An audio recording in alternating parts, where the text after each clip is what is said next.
Imagine a place where the mountains don't just fill the horizon, they are the horizon. Where turquoise lakes are brighter than gems, where wild horses still run free, and where badlands hide fossils older than imagination. A place of endless prairie skies, deep forests, glacier-fed rivers, and cities built beside wilderness. Welcome to Alberta. For thousands of years, this land has been home to many Indigenous peoples.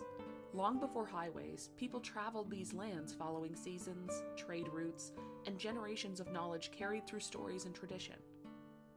That connection to the land still shapes Alberta today.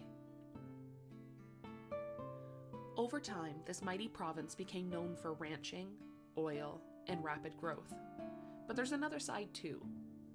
Mountain towns, hidden diners, local legends, strange roadside attractions, and communities full of people who arrived from all over the world and made this place home. I've got some return guests and some new friends joining me to share their own Alberta stories and perspectives. From life here to unexpected favorites, to what outsiders always get wrong. We'll also be answering questions sent in from Twitch and Discord. Together, we'll explore Alberta. All right, so we're going to open the way we always do. When someone says Alberta, what's the first thing that pops into your head? Stampede. Cows. Fair. Okay, stampede. Smash buffalo jump. Okay, wild one. We're going to circle back to that. Okay. American Buffalo Jump is a real place. Yep, mountains. Yeah, mountains. Okay, all right. That's yeah. It's the oil industry. That's yeah. Bird of I was gonna beef. say bird of beef. Absolutely, bird of beef. Although I'm not going to lie, Oysters. I've found beef better than bird of beef. Can't I believe know. you would say that. Yeah, I know. Oh, I know. my heart. I can't. They will. You know what? I can't help it. It was that good. It was that good. I don't know. Have you had steak from the Nolan Ryan Ranch? I have not. Then you have no idea. This is What a valid. great time to This bring is up very this week's valid. sponsor. Yeah. Fuck, I wish. Oh my god, could you imagine? Hashtag Holy not shit. No, legit. I had it on a cruise, and it was part of like a premium menu, and I was like, well, it can't be that good, right? Because like we come from Alberta, and yeah, no, it was that good. It was that good. It was better than bird of beef, and I'm not ashamed to say it. Damn. All right. I gotta get some of this now. This is gonna be stuck in my head rent free for at least the next 20 minutes. Also, who's all been there? Like, I know Tasty lives there right now, but like, who all else has been there? Which areas? What was your favorite thing when you went? My family used to live out there. So I've got my uncle, my cousins, and I used to have my grandparents living out there. They actually my grandparents lived in BC in the Kootenay Mountains, which some of that is like right at the border of Alberta and BC. And my uncle and his family lives in Calgary, and we would go to Calgary and then we drive out through Banff into Ooh, yes. the Kootenay Mountains. So I've been there a fair bit, mostly to travel out of it. But I have That's been fair. there a fair bit. Very valid, very valid. I've only really been to just like Calgary briefly in the airport, and then went to Banff, and then like Lake Louise and like all the super touristy kind of spots in there. Pretty close to probably the best trip I've ever taken. We went snowboarding, we did the ice skating on the Lake Louise, we did all of the touristy shit. But honestly, it was a blast. I would go back in a heartbeat. I would live there if I could. You can. You absolutely I could. can live there. I could. I have to get Dave on board, because if I can't get Dave on board, then we're out. I'm working on it, trust. I should probably warn you that if you're basing your experience of Alberta on Lake Louise, you're gonna have a bit of a downgrade when you actually find your house there. It's cleaner, Like, in Ontario, this is the weirdest thing to say, but genuinely, when you're in Ontario, allergies are really bad. I have bad asthma, the whole shebang. Went out to Alberta and I was like, why am I okay? Like, why am I fine? What is happening? Mind you, we went like February, March-ish, so not as much allergies and stuff there. 1,000 kilometers plus north. Yeah. And I was like, holy shit, like I can like breathe here. I haven't needed my inhaler one time. Even, yeah, I don't know. You know, they say my mom used to call it the land of the big sky, and you feel that. You feel just how big the sky is. It feels like you can breathe so much. And then the forest fires start a little bit west I was of just you. gonna say, yeah. And when the forest fires reach, when the smoke reaches Ontario and we have a hard time here, think about how bad it couldn't is imagine. every step of the way. Genuinely could not imagine. Yeah. Yeah, and even down Calgary way, I would assume it probably gets just as bad down there too. It gets bad. It gets really bad. I feel like it's And just like the whole unfortunately, province is just on fire. it's a problem that is getting worse every year, and not really sure if there's an answer for it. Yeah, I mean, it'd be nice if they could just stop happening. I mean, that would be great. Forested the entire area. No more forest, no more forest fires. It's brilliant. It's brilliant. I have a feeling like First Nations might disagree slightly. A little bit. I feel like, yeah, I feel like you're gonna have a little bit of a confrontation there. But yeah. Haven't been yet. I'm going to be here shortly. I'm going to the Ponoka Stampede this year. So that should be Ooh. fun. I have done not as much research as I mean to yet, but Stampede is such an odd experience. Yep. I didn't expect so many cowboy hats at any point. I never expected to see so many cowboy hats in my life as I saw at Stampede. You really an event called Stampede. You did not expect to see that many cowboy hats. Yeah, I mean, I figured at this point it was no cowboy hat in sight. I didn't expect any big boots. I really didn't expect any horses. And what do you know? You know what I Brother, picture? we are the Texas of Canada. I don't know if you know. I've never been to the Stampede, by the way. My whole thing growing Have you up. been to the CNE? Yeah. Then you've been to the Stampede. Okay, Just, so same kind of thing. Just not cowboy themed. So I thought it was. Oh yeah, it's probably like a rodeo. Like I'm thinking like backwoods rodeo, whole There is a shebang, but like worse. Like I don't know how to word it, but worse. So I thought that for the longest time. I always imagined the Stampede as the Running with the Bulls in Spain, where they just released a whole bunch of bulls to go wild. Literally! And Right? Okay, I have the same and then mental they just didn't picture. deal with that for I think if you're going to call something Stampede and then I'm not going to run the risk of getting run over, I think you've done something wrong. I feel, yeah. I would agree. I mean, you can always hop the fence while the rodeo's happening. Take your chances. Or the chuck wagon races, by all means. First of all, bold of you to assume I can hop the fence without breaking something. I don't want to assume that, what you can and cannot do. Such a man thing to do. I'm not about that life. Having grown up in Europe, have I actually, unironically met a cowboy? I don't think so. No? I don't think I have actually met somebody who, genuinely wears a cowboy hat, not as a fashion accessory.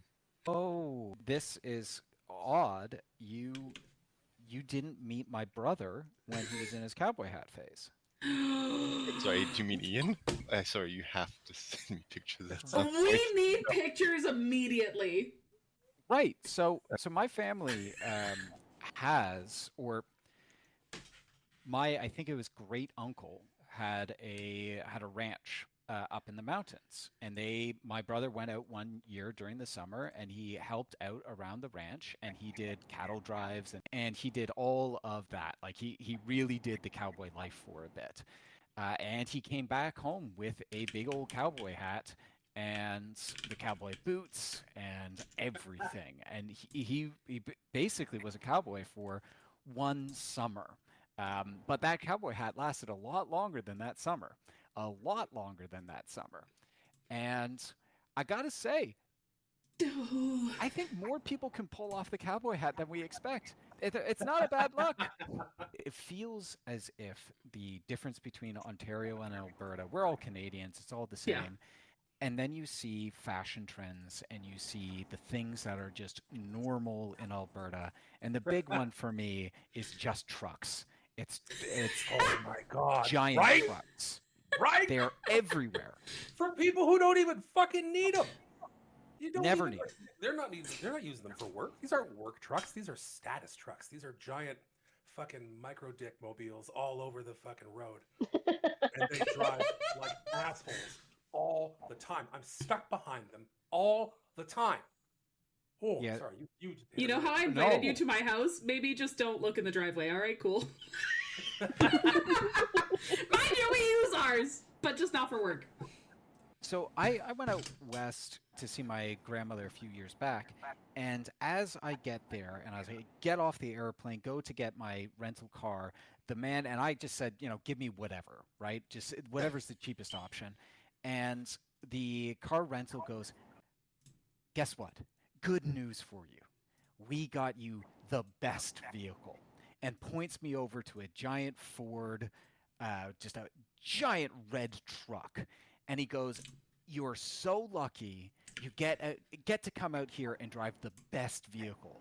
And immediately I go, "I don't think I can get that out of that parking spot." And I was correct.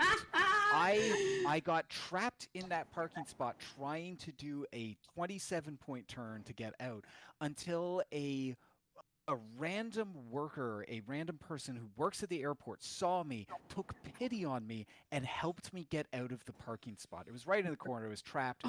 And after that, I sort of figured out how to drive this giant truck. But I grew up driving in Ontario and around Ottawa, where why would I ever have a giant ass truck? But that was the status symbol. That was congratulations, you got our best vehicle, the giant Ford truck that my mom couldn't get into because of how high up it was when I tried to pick her up. We had to boost her up into it. Sounds like they were buttering you up. They couldn't convince anyone else to take it, so they're like, "Listen, bud, here you go. It's a great honor." Oh my gosh. That would make me From feel Ontario, better You've than probably never seen one of these. This is exclusive to Alberta only. On that note, let's switch to a little bit of Would You Rather? Because I have some fun ones. This is how we find out where we want to live in Alberta. Actually, so I made it a little bit different this time. I didn't choose our dream houses this time like I did in PEI, where Phil opted to be the potato farmer who stayed away from every single beach, 15 minutes from every single beach. Has to be. He's in the center of the island. He's center of the island. He's like, fuck the beach.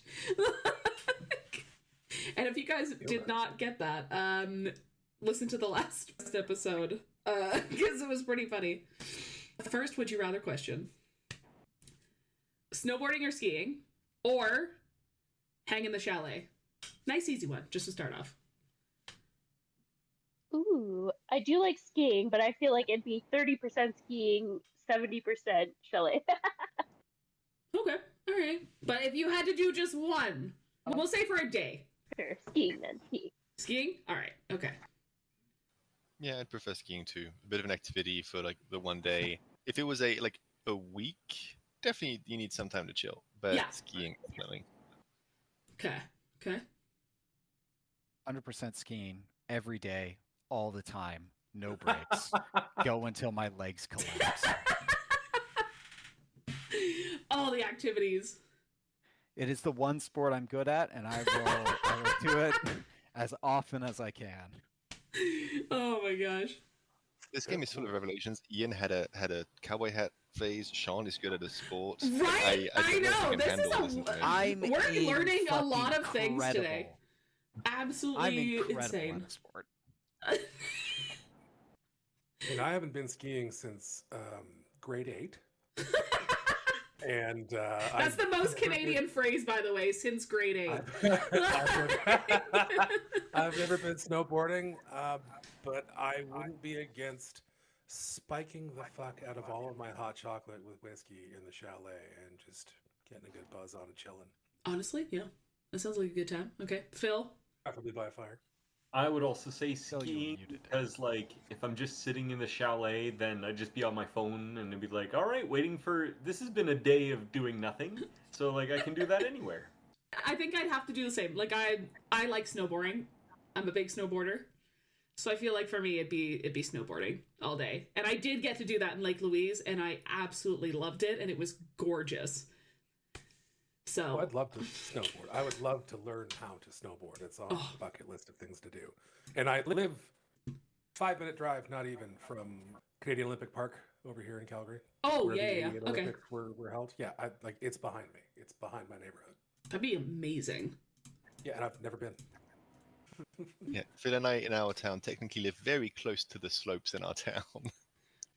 -40 or 35 for temperature. You have to deal with it for a straight week. Day long. 35 on a freaking day. But you have to work in it. Like, you have to work in it. You have to, like, you're not by a pool. You're not by the beach. Like, full week. Like, normal activities. Alberta, it's dry, though, so... Oh, do you think that that's any better? Because I get weeks of -40 where I'm at, and I'll tell you, it's no fucking picnic. But I also am quite adverse to the sun because I'm half ginger, so I burn very easily. I would rather take the -40. It That's fair. sucks. Man, does it suck? Especially when your truck doesn't start. Yes. Vehicle. Gotta get a block heater up. I drive an SUV. I call it a truck. Block heaters don't do shit. All it does is keep the oil warm. It doesn't actually help you start your engine. There is No, it doesn't. science Yeah. behind that. He's right. I don't want to get into that. But -40, I'll take the -40 because I can always put layers on and find other ways to warm myself up. This is true. You can't really strip your skin off. It's a little frowned upon. In some circles, yeah. In some circles, yes. I'm fascinated to hear what Adam's choice will be, being a European. Right? I was thinking the same. Well, I got teed up, so I have not experienced -40. The worst that it gets where I live in Canada is -25, which is a cool breeze compared to -40, I'm sure. But even that is I forget if I told this last time, Sunny, so I'm sorry if I'm repeating myself. But I had a book when I was a kid, Yes. a Winnie the Pooh. The Winnie the book. Pooh one? Yeah. Yes. And you could press buttons, and depending on what Winnie the Pooh was doing, whether he was ice skating, whatever, the sound the ground would make would be different. And there was one that was snow. And I was really confused because growing up in France, snow to me sounded slushy because it was never so really cold. It was always like kind of like a slushy sound as you were walking in it. And Winnie the Pooh told me that the snow sounded very crunchy. And I thought, this book is terrible. This book doesn't capture the correct sound of snow. And then I came here and I walked in snow by -25. It's like, this is what Winnie the Pooh was talking about. So I have not experienced -40. I still think I would prefer -40 to 35. Because we just had a 30-degree weekend here, and it was very, very difficult as the first hot weekend of the year. So I think I would prefer -40 because you can always bundle up more. There is one point where it gets so hot, and you just can't, strip your flesh off. So Pretty much. that's my choice. I'm really torn because everyone who says you can bundle up more, that's true, provided you own that stuff. Correct. And I do. I was preparing for an Arctic expedition this year, so I own that stuff. But until you've actually had to work out in -40 for more than an hour, it doesn't. I don't think people realize just how devastating that is. It's really gets to you super quickly, and I'm good with the heat. I am, but I still think I'm going to go with the -40 because just like on a personal level, I do own the stuff to power through that. When there is a blizzard, I can fully get geared up and go out and get cars unstuck and help. Can't really do much about 35-degree weather. I don't have AC, so That's also a factor for sure. So I have worked in -40 in Northern Ontario for a few times, not like consistent for like a week or more, but in the colder temperatures. And I have been to Australia where I've had to work in like +45. So I would actually take the 35 over -40 just because I find it unbearable to have to do tasks in multiple layers of gloves and like being completely wrapped up in everything. Like 35, it's really uncomfortable, but you know, you can handle it. And sure, you can handle -40, but at least for me, I think it's a lot harder to actually get your work done, and you're going to be a lot more frustrated in it. That's a good point. That's a good take. Especially since like you work outdoors like majority of the time, so you would probably know a lot better. Like my work is indoors. Like I'm safe. I'm good. I think I almost would also lean the -40. Because Really? Oh, yeah, like I used to be very much like this heat-loving person, but over the years, don't tell Dave, I have become this like cold-loving person. And yeah, on our most recent holiday, I don't know, it wasn't even that hot. It was like maybe 25. And I was sweating. I was like, I hate this. This is the worst thing ever. And he's like looking at me and going, but you love heat. I'm like, yeah, I totally love this. This is great. Badlands or Glacier Lakes? Like Badlands? Okay. Is there like any specific reason? I like how alien the terrain feels with like the giant rock mesas, and you can literally see like the centuries and millennia pass just with these little lines in the stone as they go down, and all of the strange fossils, and just sort of, it's a cool sort of wasteland. That's fair. That's fair. Yeah, you sold me. I was like, I haven't seen either. Me. He hears dinosaurs. He's like, you son of a bitch, I'm in. Yeah, exactly. It's like, oh, that fits in my TISM category. Okay, let's get the dinosaurs going.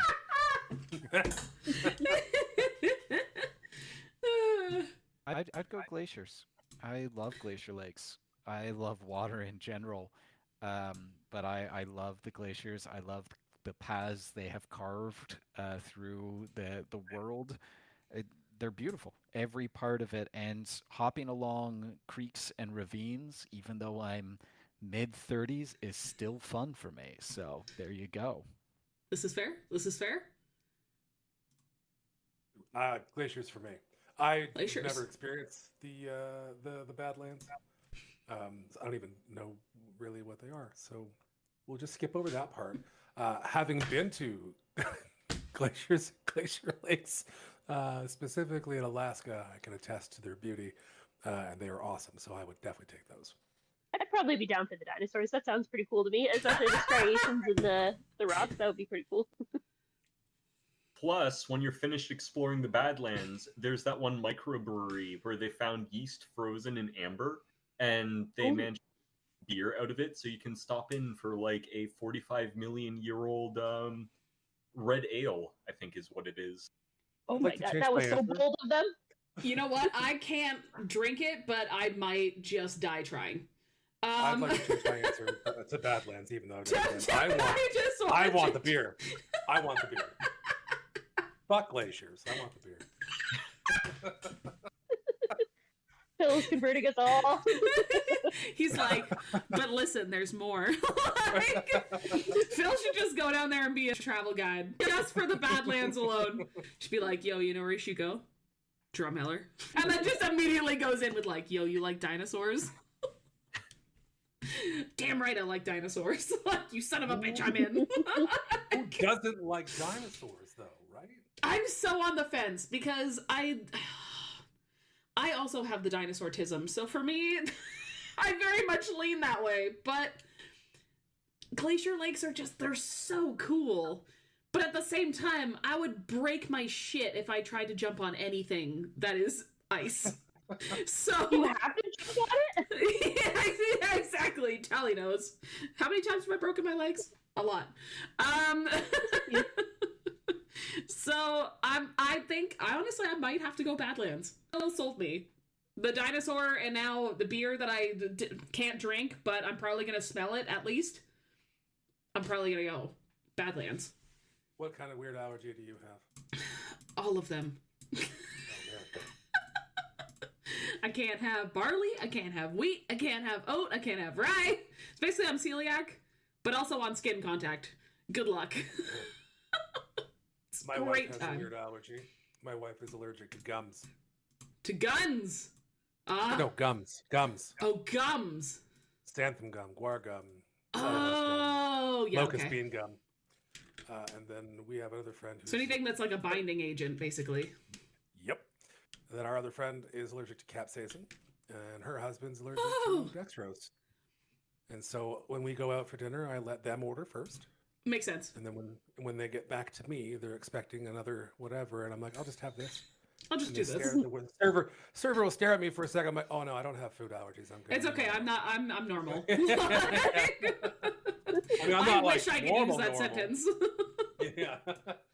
Mentally not normal, but food wise, yeah, I can eat it all. You're Oh, collecting my them all the different allergies. Yeah. God. Gotta catch them all. Fucking. He's going around collecting people like Pokemon, but for allergies. Yeah, I still need a peanut allergy, a bee sting allergy. Oh my gosh. Someone who's allergic to the sun. Oh right, yeah, that is an Yeah, allergy. that is, I yeah, used to work there's a in, few.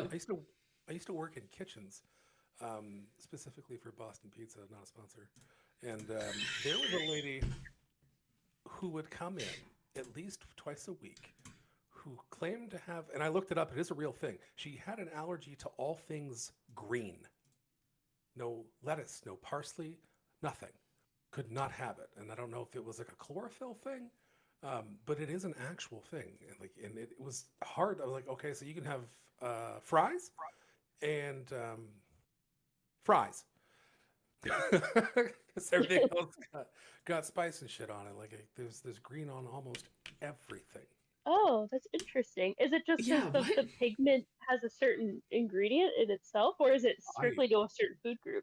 You know what? I never went out to ask because I figured that'd be me being a bit of a dick. But I That's would fair. adhere to it. I would adhere to it. We treat it like any other weird allergy request. But yeah, all things green. That's interesting. Literally never heard that. It's gotta be Apparently like it's something. related to a pollen food allergy, where basically your body confuses proteins in produce with those found in like seasonal like grass and pollen and things like that. Oh damn. Oh. Lettuce? I don't think so. This is ragweed. Danger, danger. Anyways. Would you rather snow like 10 feet deep that you have to shovel like every morning, or wildfire smoke season, but like only in your area week straight you have to stay there? No. Snow. Hands down. Snow. I feel like you were kind of speaking to me on this one because like we'd get a whole bunch of snow and I'm the one who has to remove it. So I'm used to doing that. So I'll take the snow over fucking wildfire smoke in my area any year, any day, any time. That is fair. Yes, I've been around wildfire smoke in northern Ontario in like fire season. No, not at all. I figured this one was going to be an easy one, but like I wanted to see if anybody was going to risk the spicy air. I'll take the snow. Same thing. I haven't had like crazy amounts of snow. This winter was a fairly big one where we live. Compared to Alberta, I'm sure this was like absolutely nothing. But yeah, that's not too bad. You shovel it, it's out of the way, and then you're fine. Yeah, I I do snow. Yeah, I'm taking snow. When I was young, my music teacher showed us pictures of the snow she would get in Manitoba, where it covers the roofs. Like it goes so high up It's Yep. deep. that you Yeah. just disappear. And I'm thinking that, like how much snow that would be. I would still take that over the smoke because the smoke is killer, but it's a big. Oh, one day, Adam, we got to bring you out to some true heinous experiences. We need to get you up in the mountains. We need to get you to -45. We need to do all of it. Yeah, I just need to take 3 months off of work, bring all the books I need for my PhD thesis, Easy. lock me up in a Done. cabin, and then I am forced to live out there in the wilderness, and I can't leave In until I finish. wilderness. That's the way to do it. Yeah, That's fair. yeah, I fully appreciate that. I recall there's a movie about someone who decided to go off and live in the wilds and not really think it through. I'm sure that ended well for them. Super well. I'm sure Absolutely. there's more than one movie, I think. Happily ever after, as far as I remember. Yeah. Yeah, Absolutely. Exactly. that was its name. Yeah. There you go. No sad ending whatsoever. Not even a little bit. Question: can we dig tunnels? Because then the snow can keep piling on top, and I can just. Tunnels. I don't think there's any restriction on what you do There, with the snow. it was just all the thing was snow shovel. So you can dig a tunnel. You can get rid of the whole, like, it's up to you. Perfect. All right, I got my plan. Just gonna make a tunnel. Just a series of tunnels. That one goes to the car. That one goes to the mailbox. Callie was found crushed by snow on top of her like 3 weeks later. No, she fucking called me to come get her. Go like, fuck, where are you? I remember this year. I remember this year there was a video out of Montreal where somebody had spent like 45 minutes getting like their car uncovered from the snow, and then realizing that was actually the neighbor's car. And their car was like, oh, no. it was like 10 feet further north or whatever, because with all the snow, like they couldn't tell, and they'd done all the effort, and then they tried to open it, and the neighbor had exactly the same car as them, and of course they were from Quebec, so like tabarnak, and like really like, yelling in Quebec French. Oh my Like, god. yeah, they just did all that work uncovering a car that wasn't actually theirs. I couldn't imagine. Just like being like, are you kidding me? I would have like done the alarm first. Check, make sure it's mine. Yeah, That's but how- under that much snow, I don't know if you'd be able to hear it. But that's the thing. There might That's how be. they realized is that they thought they had the right one, and then when they go to unlock, you see the lights appear in the pile of snow next to it, and that's when they realized like all this for nothing. Oh my god. Oh, that'd be rough. I would hate my life. But I'd also be like, you owe me tomorrow. Like, when the snow gets up, the next time, it's your job to dig both of us out next time. No, because then it won't snow again for the rest of the season. Shh, they don't know that. Proper wilderness camping or fully serviced RV park? I mean, I'll take the RV park probably. Probably. I don't mind. So I have never. That's the thing. It's all about scale. Like I grew up in Europe. Like the concept of proper wilderness parking is very different. Like you're always like 15 minutes out from a town. Here, like wilderness is wilderness. Wilderness is right? like there if is nothing around. You are on your own. You are figuring it out.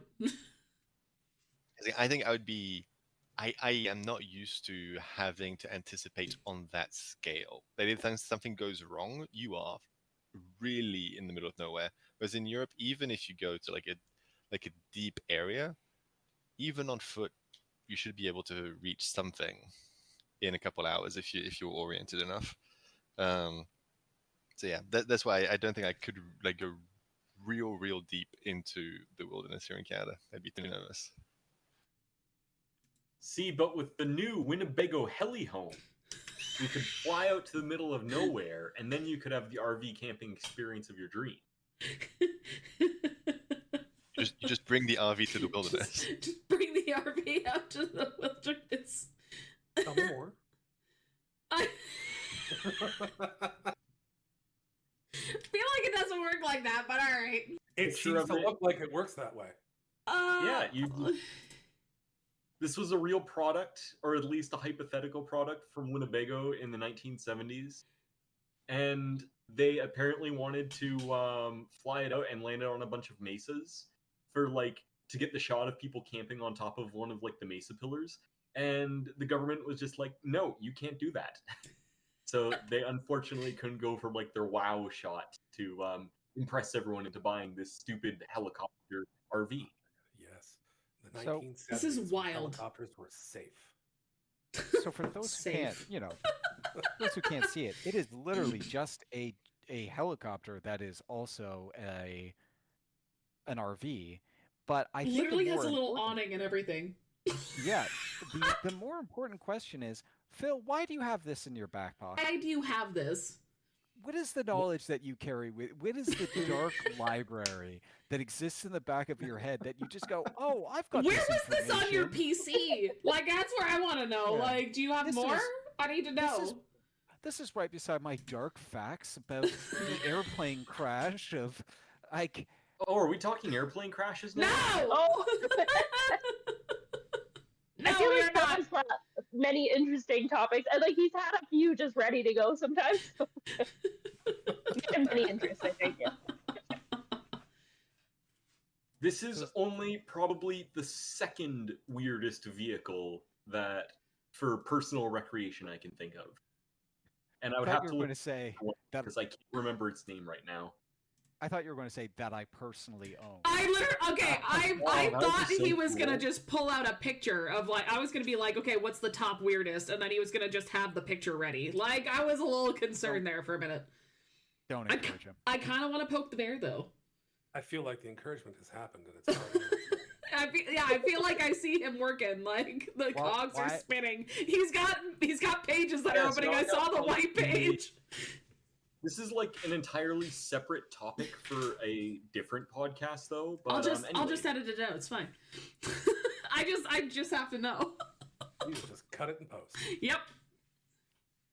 There was in the 1920s a tractor company, I think it was Case, made what was essentially a jungle train for this fancy Italian photographer to basically do a tour across Africa and take pictures of everything. And he was getting financed by all of these companies. So he invested all this money that all these different governments were giving him for tourism and for wildlife and everything like that. And he just got this utterly ridiculous, marble tub, giant RV thingamabob. And now I need to look up what it was actually called. I mean, the helicopter Winnebago is still freaking me out, if I'm gonna be honest. I'm just staring at it in disbelief that this was a real thing. Is it a Winnebopter or is it like a Helibago? Ooh, that's a good. I think Helibago. It has to be Helibago. Helibago. Yeah, I feel like I'm on Winnebago team Heli-Home. Helibago. Yeah. Say hell yeah to the Helibago. Heli home. Oh, I found it. Oh, we found Oh, it. go ahead. Oh my god. I'm also gonna put this in random media in my Discord because what the actual fuck? Stuff. International Harvester Land Yacht. Wow. I'm really confused by how is it curved? The picture on the right, What? how does it connect? This is non-Euclidean physics. How does this work? So it's the I think it's the What the- underwheel that has the ability to turn. The middle one is where it's basically just a big trailer. that Yeah, they it looks like a fifth wheel, kind of. put into a home. is insane. But like, there's no room for it to. The thing is, there's no. And how do we use these? It's an optical illusion. What's more insane is apparently like this thing was actually made and it did make it to Africa, and this was driving on bumpy, like non-existent dirt road and through wild open jungle. I can't imagine how uncomfortable that would be. So did it make it out of Africa? It was basically requisitioned by one of the British colonial governments and turned into a hospital for World War II. So it was basically stolen from the guy who owned it. What? Yeah, that makes sense. We'd do that. Yeah, I was gonna absolutely. say, I mean, how- that checks how, like, out, British- but like, what? Still exists today. I can't imagine. I'm literally just still looking at it. Like, how does it? Thank you. I wanted the interior. Yeah, there was a fridge that had like a gas range stove. It had a shower that was like marbled. I can't find any pictures. They have of like the a bath. full office at the back. Like, Yes. Dang. oh my god, it's like a full service bar right beside the desk. I need that just right here. It really just is like a trailer attached to a buggy. It literally, yeah, that's literally what it is. No different than a fifth wheel. It was requisitioned to be a for hospital? completely real things. Yes, I don't know how you would turn that into a hospital, but apparently that was a plan, and its fate probably was scrapped somewhere during the making of it. I mean, I would assume so, considering the too tight of space, but never know, I guess. Absolutely wild. Anyways, so I feel like who else was doing fully serviced RV park? Who was doing private, proper wilderness camping? I think we just had right. Phil, because Phil went on this escapade of the Helibago. Heli home. If I can have the heli home, I'm totally doing the full wilderness camping. That would be awesome. He had the option C. The rest of us didn't. Yeah. That's, yeah. Was it, well, how far into the wilderness? Because if I can come back out to top up on food and stuff, that's different. I do enjoy the backpacking, so I would probably lean toward the wilderness. I've seen the individuals in the trailer park, and I just Valid point. I would also, if I only had to do it once, I would go with the wilderness. It would be a really cool experience. I probably wouldn't like it, but hey, try anything once. good way to look at it. I'm going full wilderness, but only because I'm like, I have done that. I am used to that.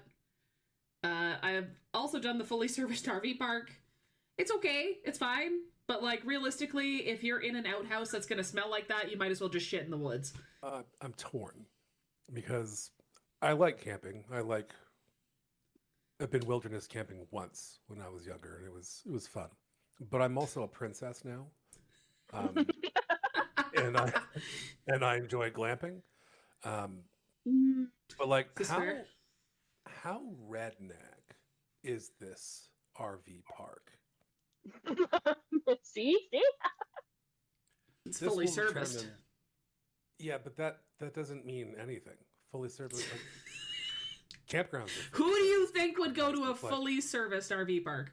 Ask I yourself would- deep in your heart. Or- I would hope people of a certain decorum, but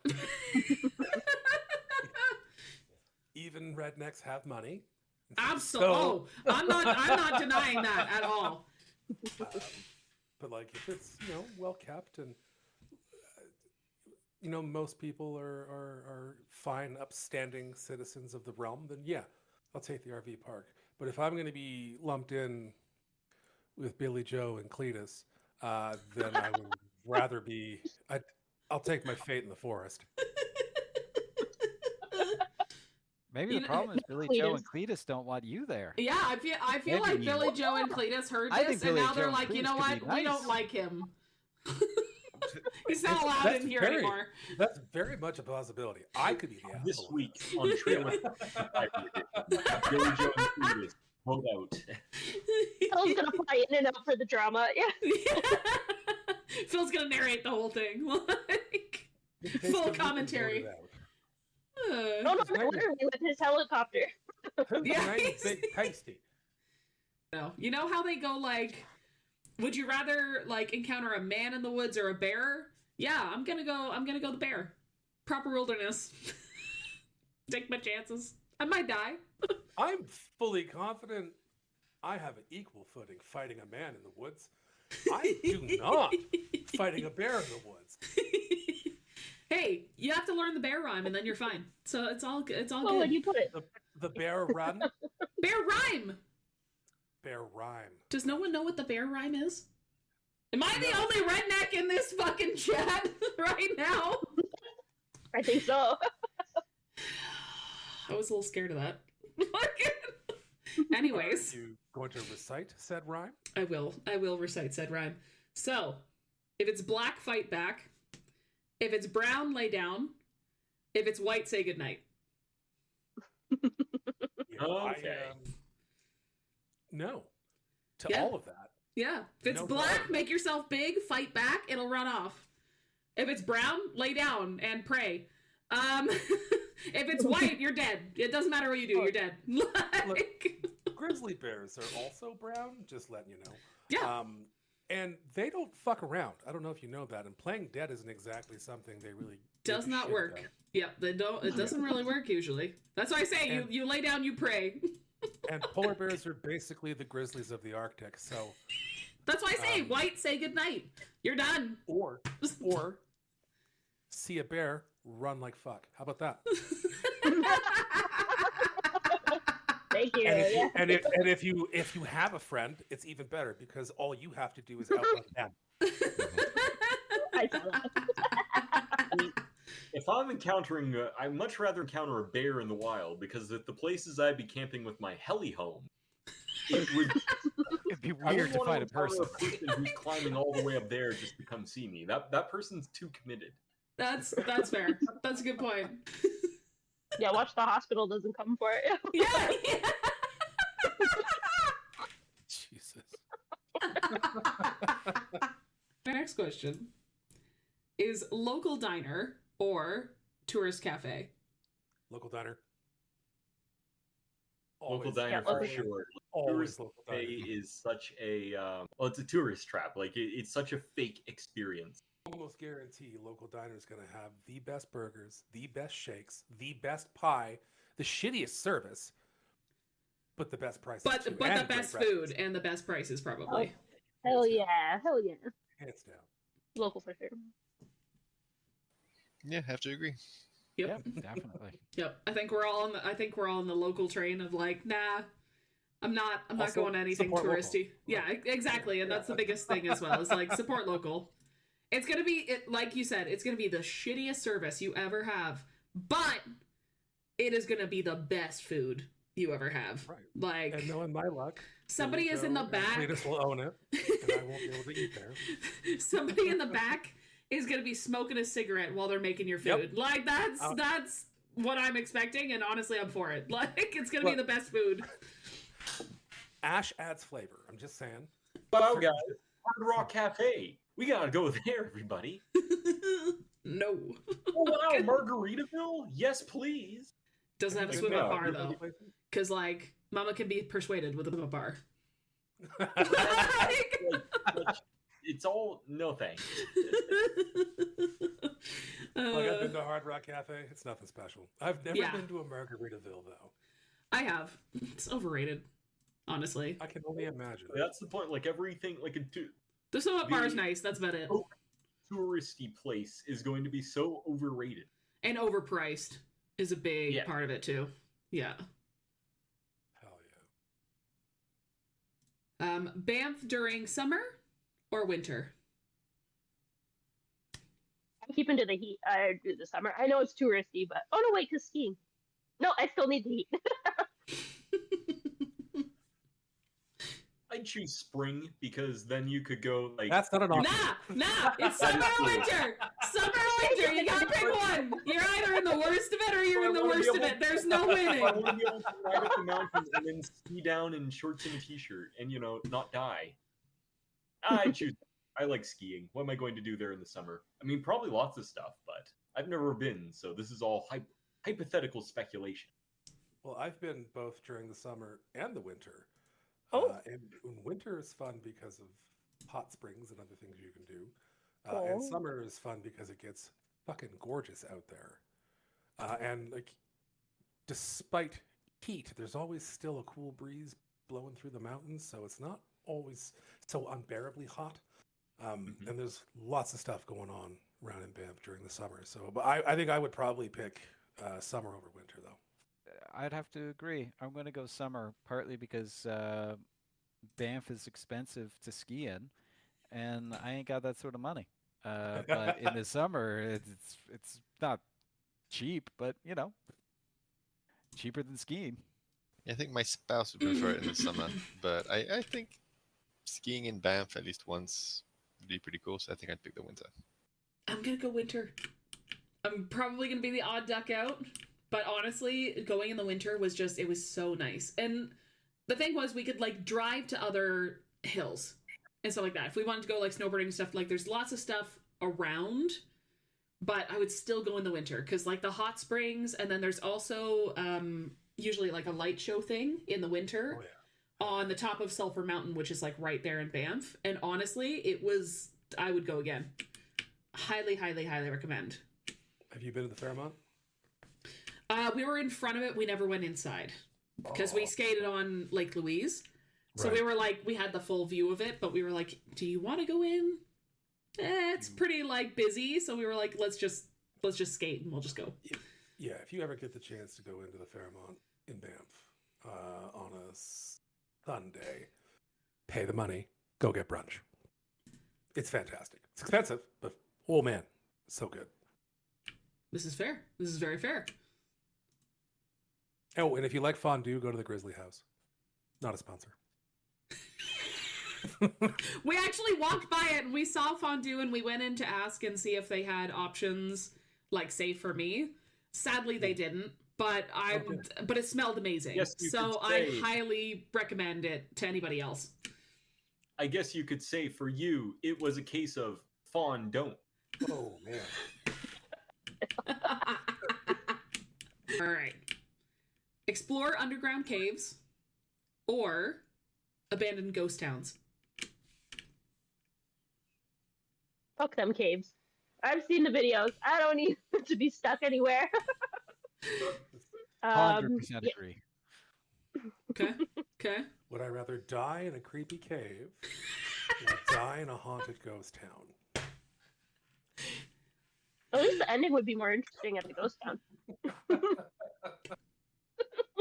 This is what I'm saying. In the cave, there could be fossils. So it has to be the cave. I don't even know what that is. But it sounds scary.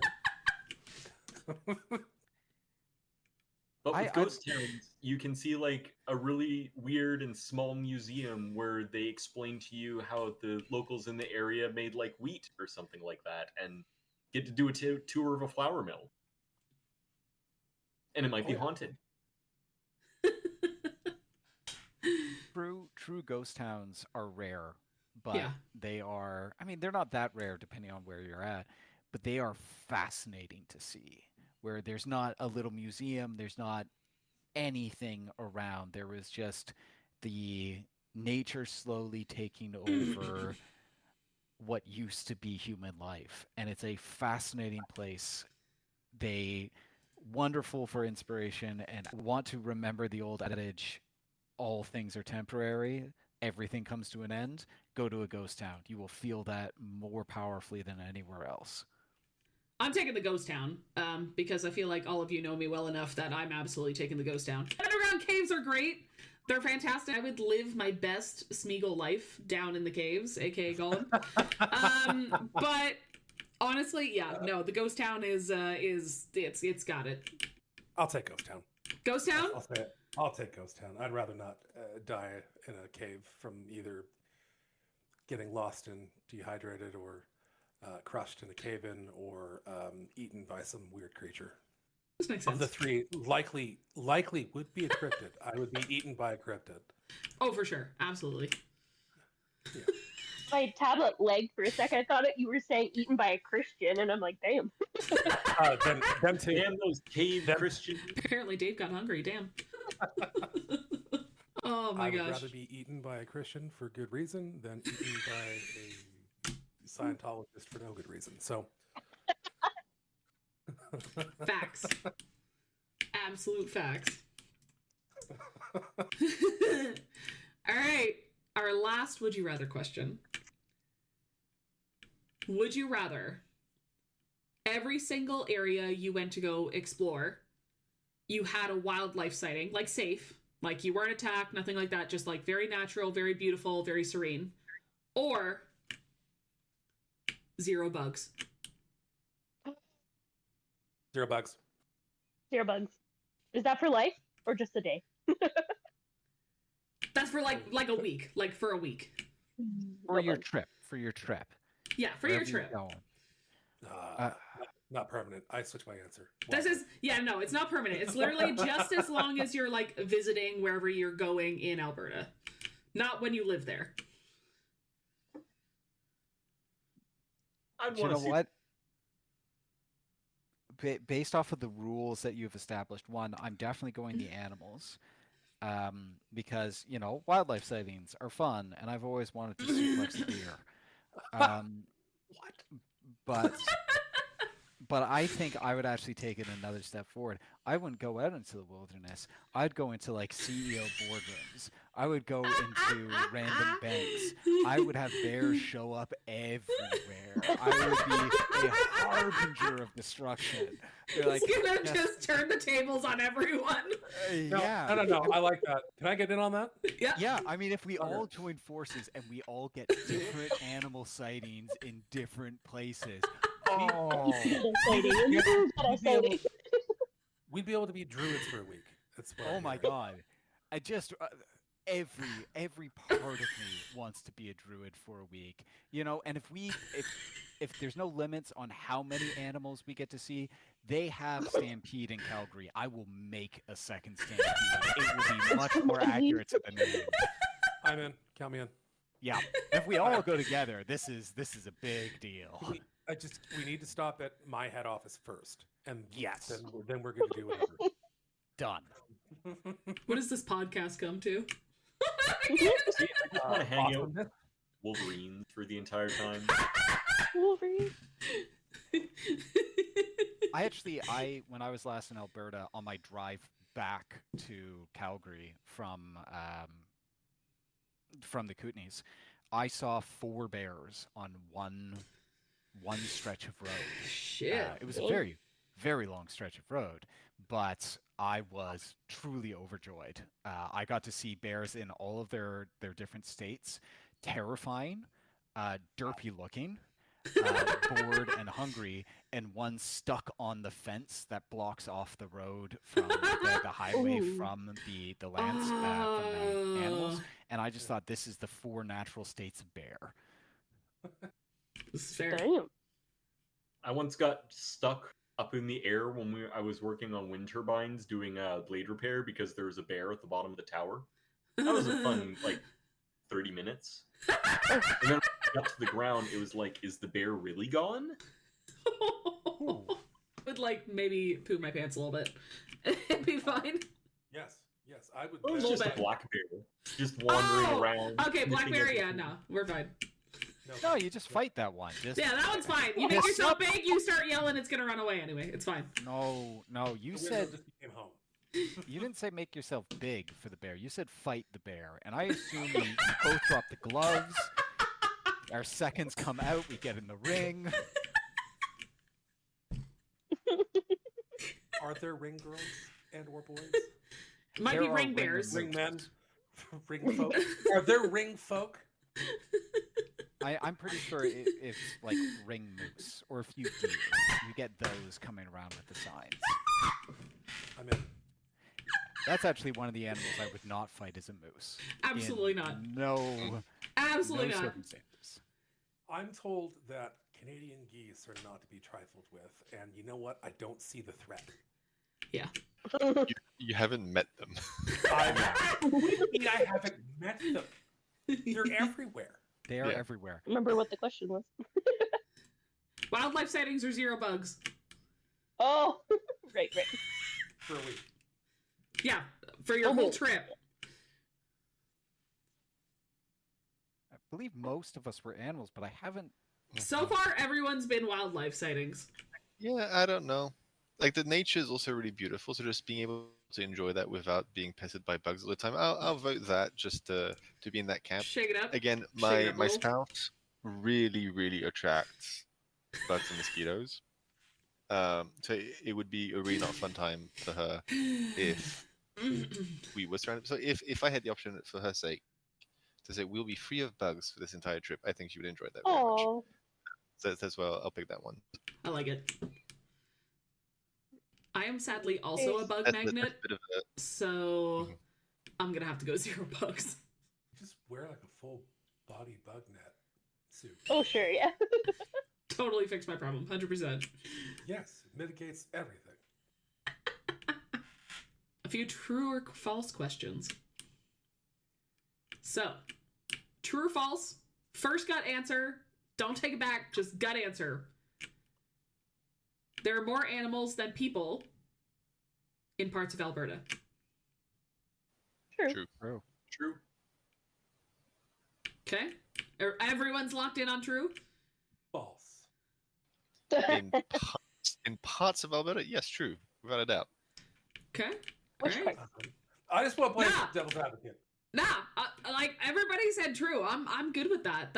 I'm No, just I did making not say sure. true. Okay. I said false. All right. Tasty is incorrect. That sounds about right. It is true. So in obviously many of like the rural and northern areas, wildlife density is a lot higher than human population density. I just wanted to be the outlier. That's okay. And, I like it. The possibility of being right, you know, like that was. The one and only, yep. Yeah. I see This the is vision. fair. I see the vision. Okay. Alberta has desert-like landscapes in some regions. True. True. True. Is this a trick question? It's a Badlands. We talked about it. Correct. Adam was listening. It does have desert-like landscapes in places like the Badlands around Drumheller. I pay attention. See, teacher, I pay attention to what's happening in class. All right. Alberta has wildlife overpasses. So basically, like bridges built for animals to safely cross highways. I think. Oh, go ahead. No, true. Yeah, I was gonna say true. I'm pretty sure Ontario has some too. Can't see why Alberta would. Yep, I'm gonna say true. I'll trust Alberta and say true. Yeah, it's definitely true. I'm a Torontonian, but we don't Oh. talk. Recently converted. He is. I moved out here in 2010. Yep. Recent enough. So, it is in fact true. Most notably, in Banff Natural Park, you're going to see it everywhere. That's one thing that I was like really amazed by when we got there. I was like, oh my god, what's that? And then Dave had to explain to me because he's been to Alberta many times before. And he's like, oh, that's the wildlife overpass. And I was like, I don't know if this is real or you're like messing with me. And he's like, no, I'm being factual. Like that is genuinely for wildlife so that nothing gets hit. I'm like, oh, interesting. Alberta touches the ocean on at least one side. Ooh. False. False. It's landlocked. We are landlocked. All right, I'll say true. Everyone convince me. Correct. It is in fact false. Nowhere does Alberta touch any ocean because, like you guys said, it is landlocked. And yet somehow we still get good sushi here in Calgary. Oh, that's you're just getting prairie sushi. I'll take it. I don't care what it is. I like it. Oh my gosh. You can go skiing and golfing in Alberta on the same day. True. I can see that. True. True. I can picture places where that's true. Mini putt. definitely. It is true. So conditions permitting, obviously, people absolutely do this in multiple different regions in Alberta. I've actually never gone golfing. Do you Oh my like the idea of golfing? I mean, I'm not opposed to it on principle or anything. I just never really had the opportunity. Same thing. I think is a way more North American sport. I think than where I grew up. I think so. I think so. People are looking at me doubtfully. France-wise, yes, I agree with you, but Pretty sure it originated in Scotland, yeah. Yeah, which would then make it European. Very Yes. European. yes, but like I'm technically French, and I'm not sure it is a very, very popular sport. At least Also, not in England? the parts where I grew No, up. no, probably not. How many French golfers do you know? I don't know any. I don't know any golfers, to be fair. But I do know where, like, golf! compared to where I grew up, there Win! is golf, but I just don't think it is as popular. back Okay, well, if home anybody's as it is here. interested in trying golf, Dave and I go all the time. So We should Come have with a us. podcast group session. Podcast. Just for the golf. Yeah. no, thank you. Not Duncan. all right, Some our confusing- last true or false question. Alberta has a town called Medicine Hat because someone thought the land looked like a hat. You know, that is just strange enough, Canadian in general, that I would say true. I'm gonna say false, and it's gonna be something else. I'll say true. I'm gonna have to say false because I hope it is.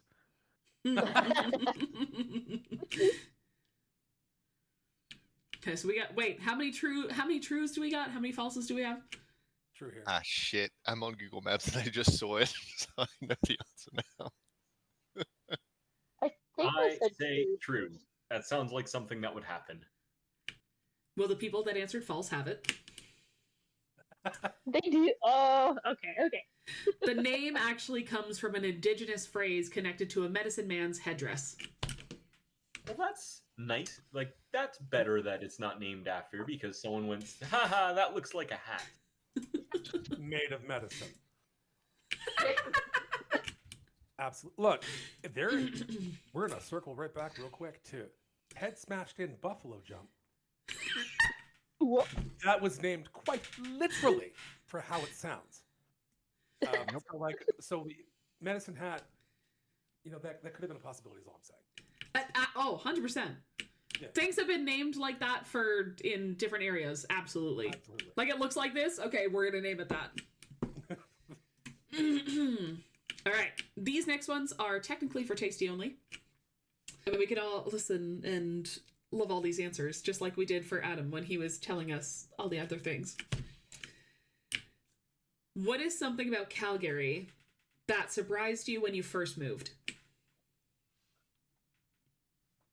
Having grown up in Toronto, in various neighborhoods, there's a certain way about the people there. There's a certain air. Not snobbish, but also not entirely welcoming or polite. The Mhm. most shocking thing for me when I first moved out here was exactly how nice people are. In all the That's fair. neighborhoods I've lived in, and I've lived in quite a few, everybody is always, "Oh, good morning, how are you?"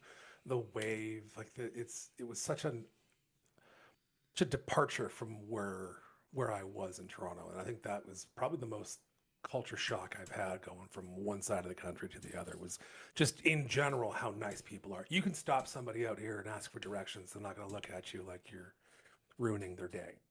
I wonder if this maybe ties into that, but what took the longest to feel normal then? The erratic weather. This is fair. It's what, like 4 seasons in one day, basically, out there? That is the running joke, and I'd say it's half true. When I moved out here in 2010, I moved in the middle of May, and I moved with my stepfather. Well, he had been out here previously for a couple of months, and I was on my way out here to stay with him until I got on my feet.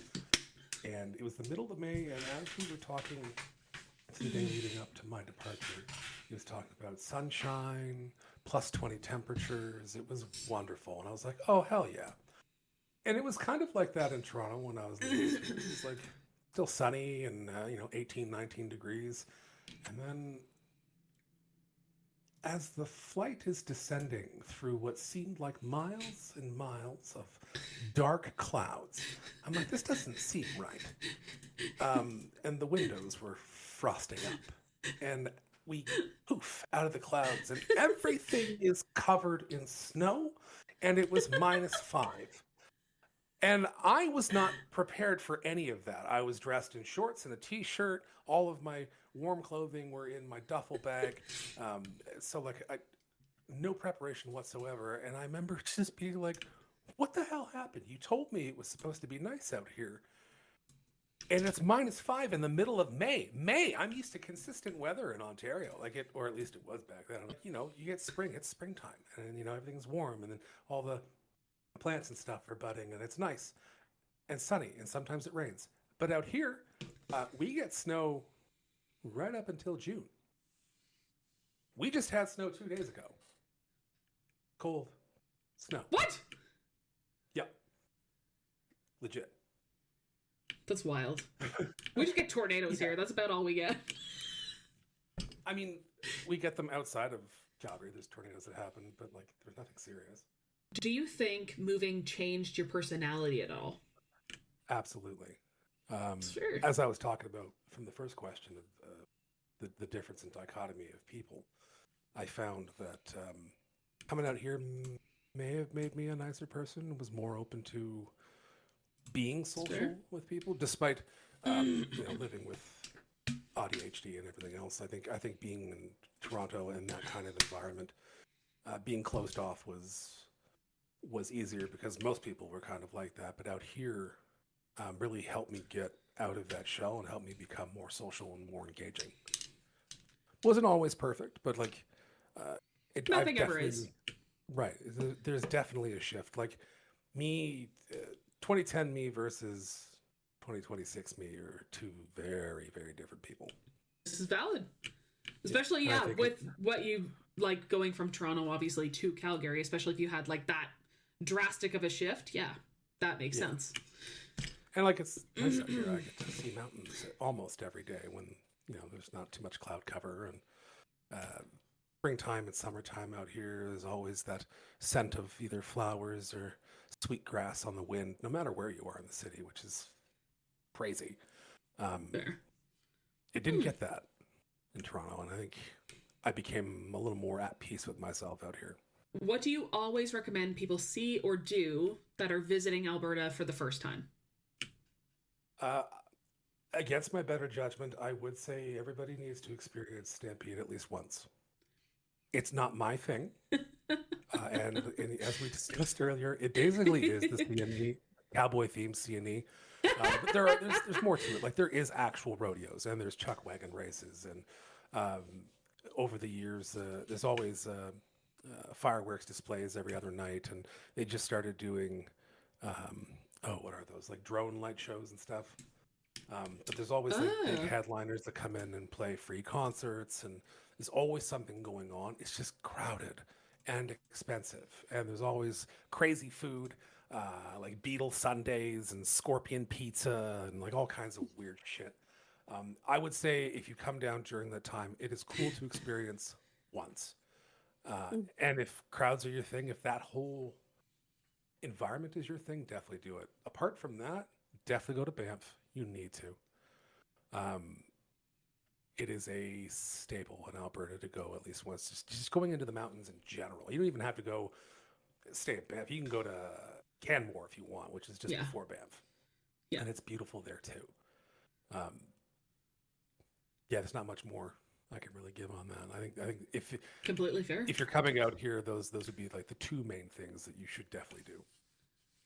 There you go, Tally. You're on the right track. Yes, noted. I've got all the notes. Thank you. She's going to the Stampede the very first time. But see, that's why I went to the Ponoka. Well, that and a couple other reasons. But I heard Calgary Stampede was just so big and touristy now. So massive. Yeah. Millions of people. I guess next question would be like, what advice would you give to somebody who's nervous about making a big move across provinces like you did? You know, when I was pre-reading these questions, I kind of struggled with that for a bit because I was like, what advice would I give somebody? And it's hard because as somebody who used to be riddled with anxiety before medication, I wouldn't have known exactly what to say, but I feel like if you feel like moving is the right choice for you and you're nervous about doing it and you want to come out west, you want to come to Alberta, the best advice I can give you is lean into it because you won't be disappointed when you get here.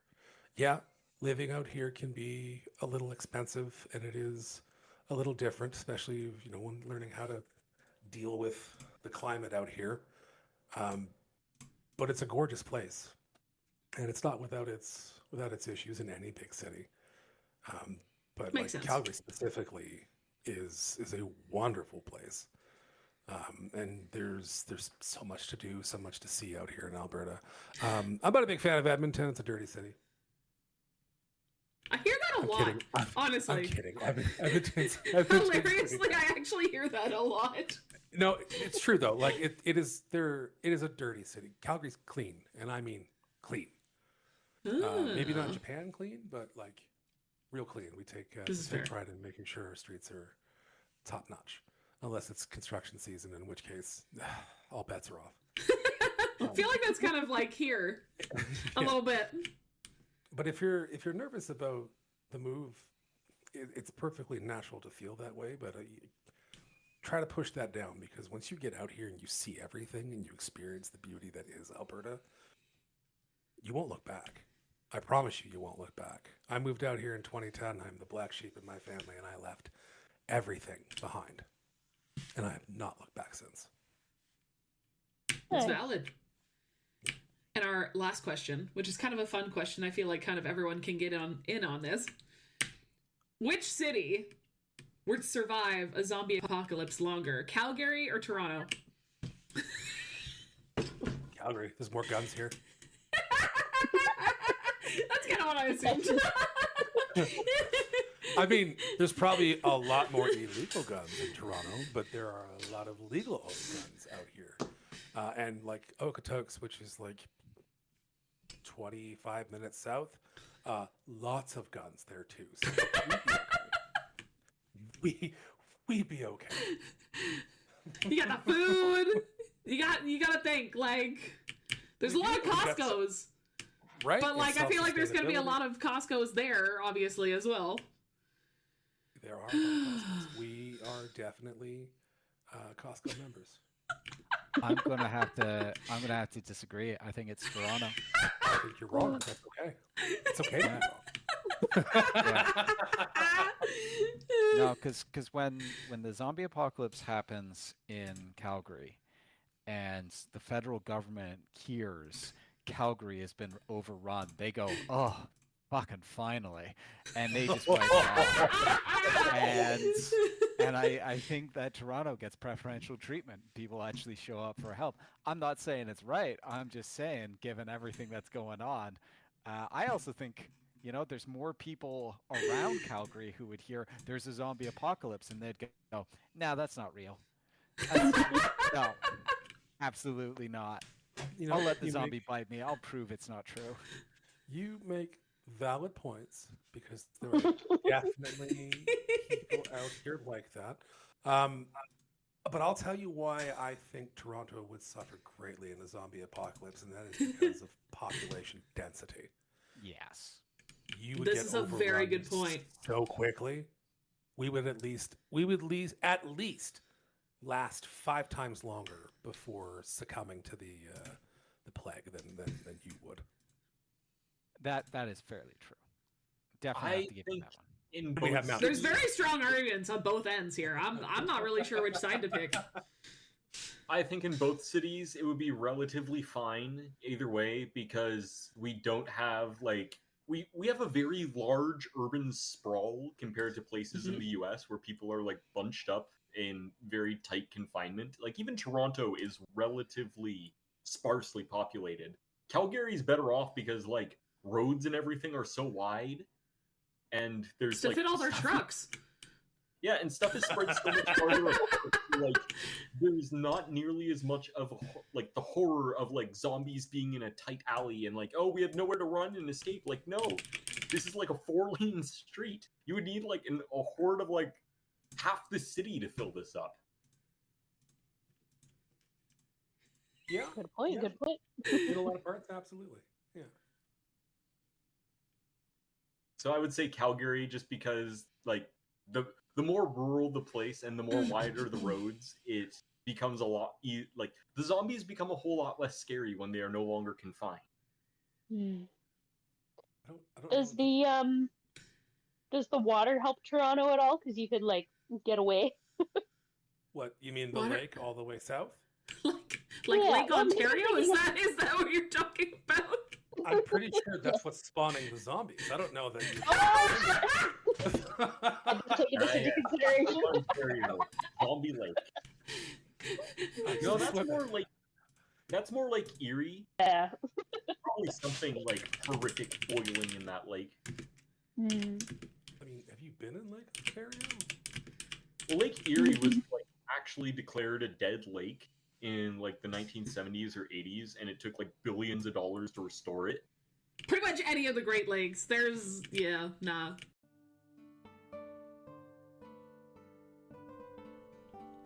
We also wanted to hear what you were curious about, so we asked for Alberta-related questions in our Discord and on Twitch. You guys actually sent in some great ones, so let's dive right into those. Zebiko is our first question, and he asks, what US state's residents do Albertans most resemble? So honestly, I'd say if Colorado and Texas had a love child that occasionally visited Montana, that's probably the closest comparison I've got for you. You get the outdoor adventure culture, the ranching roots, and just, a healthy amount of provincial pride all rolled into one. Our second question comes from Sammy's Universe, and he asks, how many visitors go to Alberta per year?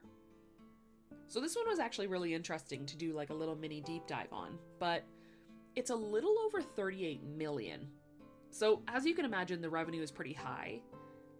Last year, the province made around 15.2 billion from all its visitors. It's actually one of, if not, the highest earning province in Canada. It's kind of insane, and honestly, I get it, because it's beautiful there. Our third question comes from FlowKnight25, and he asks, what's the major activities in Alberta? Do people go to bars, movies, camping? What's the vibe? Camping is definitely one of the big ones. Albertans really love getting outdoors, whether it's hiking, fishing, skiing, or even just spending a weekend in the mountains. But in the cities, you'll find all the usual entertainment too. Bars, restaurants, concerts, sporting events, movie theaters. So it really just has something for everybody, honestly. Our last question is also from Sammy's Universe, and he asks, what parts of Alberta are most recommended for tourists? So I think from asking everybody and kind of getting their opinions on this, the big four that we'd recommend are Banff, Jasper, Calgary, and Drumheller. Banff and Jasper are famous for the Rocky Mountains. It's incredible wildlife, hot springs, hiking, skiing, all those really outdoorsy kind of things. Calgary obviously offers more of that city experience, but it's still really nice there.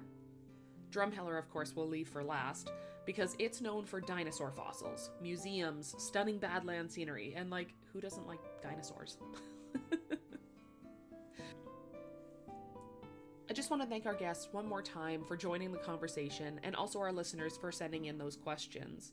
We do hope this episode gave you a new appreciation for Alberta and all the adventure that's hidden across it. Next Wednesday, we head back into the wilderness, where small figures are said to appear where water meets stone, and vanish before you can be sure. This is What Lurks North. Stay safe out there.